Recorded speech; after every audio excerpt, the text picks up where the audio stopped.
Се најавува нова преговарачка рунда за законот за јавно обвинителство и идниот статус на институцијата што треба да го наследи СЈО. Утре се споменува како можен термин. Од ВМРО ДПМН велат дека вчера требало да има средба. Според опозицијата причината зошто разговорите биле одложени лежат кај власта. Не и се брза, вели Антонио Милошовски.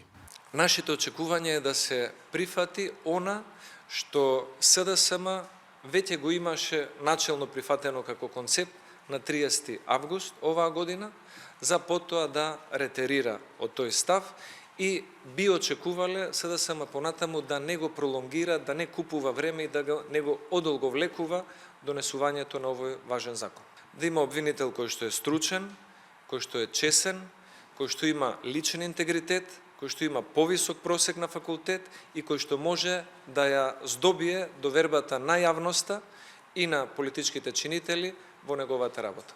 Социјалдемократите го тврдат спротивното дека ВМРО ДПМН сака по секоја цена да оневозможи епилог на предметите и истрагите што ги отвори СЈО. Спред власта одговорност мора да има. После неуспешниот обид од страна на ВМРО ДПМН да буквално ги спречи и ги уништи предметите на специјалното јавно обвинителство, гледаме евидентно е како расте паниката во ВМРО ДПМН. Јасна е намерата, јасни се нашите црвени линии. Секој кој што се огрешил пред законот мора да одговара. Тоа важи и за ВМРО ДПМН, тоа важи и за секој друг.